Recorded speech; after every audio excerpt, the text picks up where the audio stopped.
Okay, welcome to review. I'm going to cover a few different things in this video, mostly just some stuff from the last couple sections. Got a line question here, got a parallel question here, and then one about like absolute value that I want to do with you just because I think that might be on the next test. The test this year throw random review questions in there. I think there's one about absolute value. I thought it'd be good to review that concept with you. All right, so our first question is just to write an equation of a line that passes through these 2 points. And remember, we've got 3 different types of equations we could write here. We could do y equals mx plus b. We could do slope, point slope. So y minus y1 equals m times x minus x1. Or their standard form, ax plus by equals c. Okay, and I included a graph here, not because we have to graph this, but just I think if you get stuck, sometimes like if you can't find the slope or something, you plot the points and draw the little triangle between them. That'd be a starting point for finding slope. At any rate, the one that generally gets used is this slope-intercept, just because it's easiest to graph and pretty easy to work with. So in this particular case, if we wanted to use that form, we would start with the slope. So we could do that formula where we subtract the y's on top. And you can do whatever order you want. I'm going to do 3 minus -5. But when you pick your x's, since I picked this 3 first, I need to do -1 first when I do my x's. So it would be -1 minus 1. So we'd end up with 8 minus negative becomes a plus, over -2, which is slope of -4. All right, so that would give us the start of the equation, the mx plus b equation. All right, and then if I wanted to find the y-intercept, you could just plug in one of these points. All right, so let's just maybe take this second one. If I put that in, 3 for y and -1 for x, and this is just kind of temporary to allow us to find b. And so when you multiply negative times negative, you get 4, and then -4, and you get -1. Okay, so that would complete our equation. Y equals -4x minus 1. Please note that you also could have done point slope here. That probably actually would have been even easier. Once you find the slope, you could take this slope in either one of the points and write the equation. Right? So if you wanted to see point slope here, it would just be y minus y little 1. If I'm using this point over here, I'd use 3 as y little 1 equals the slope of -4 and then x minus -1. Okay, and that would clean up to a plus. So it would be y minus 3 equals -4, and then x plus 1. Okay, and kind of interestingly here, so we have 2 different answers. We got the slope-intercept down here, and then we got the point slope answer.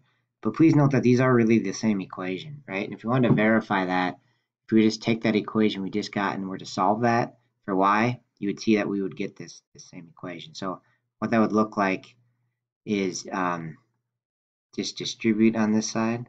So it'd be -4x minus 4, and then add 3, and you'll see that we get that same equation. We get y equals -4x minus 1.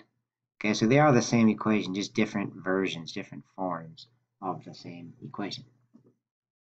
All right, and that comes from if you have 2 points, right? Point, dot, dot. There's only one line that goes through those 2 points. Right? There might be different equations for it, but there's just one line.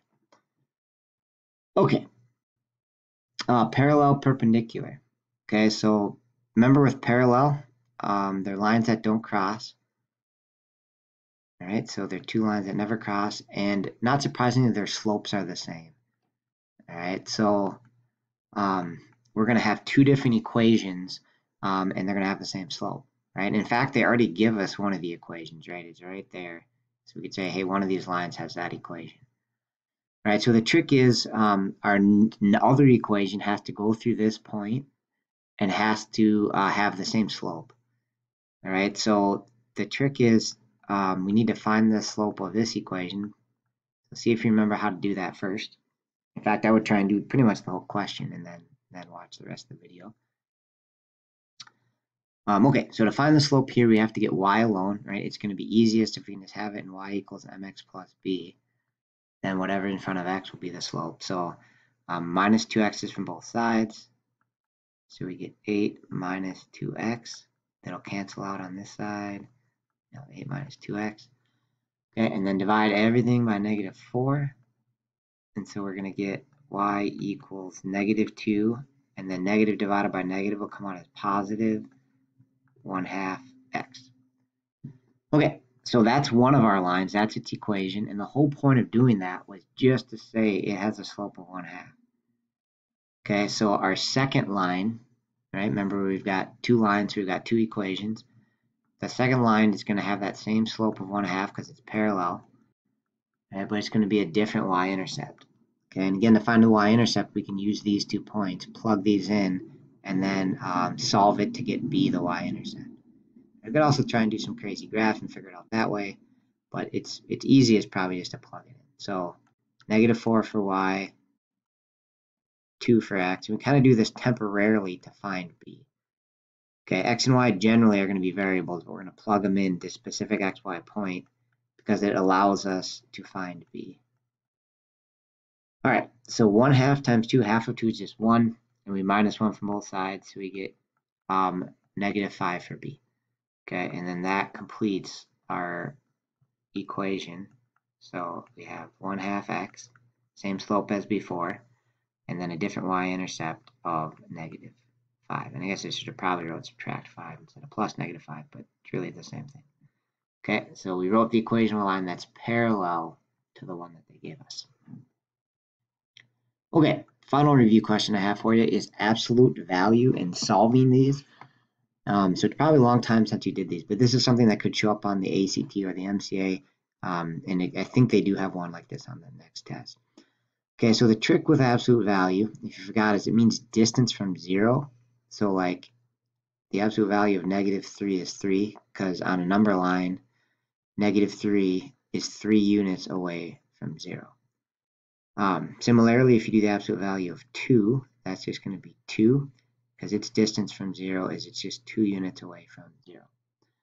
Okay, and when you solve equations that have x inside of the absolute value like this, you're actually going to get 2 answers, right? And so just to intuitively understand that, if I just take a really simple question, the absolute value of x has to be 5, there's actually 2 answers to that, right? So this says what numbers x have a distance from 0 equal to 5? Well, there's actually 2, right? Down here, negative 5, that's 5 units away from 0. And if you put in negative 5 for x, it would make a true statement.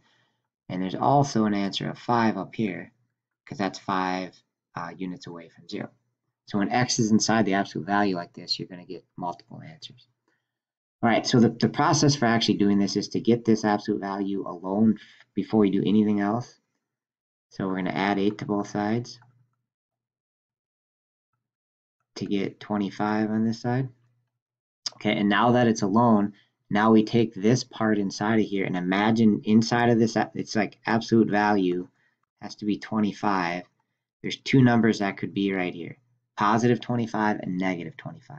So this little expression, x plus 5, could be 25, or x plus 5 could be negative 25. All right, so you actually split it. Once you get it here, you split it into 2 equations, and then one answer for x is 20, and the other answer for x is negative 30. All right, if you minus 5 from both sides of this, you'll get x equals negative 30. Right, and if you're not sure of these, you can plug them back in and check, right? Plug them back into this setup and check and see if it actually comes out as a true statement. The long story short is you split it into 2, and you'll get 2 answers when you solve an absolute value equation. All right, that's it for the review.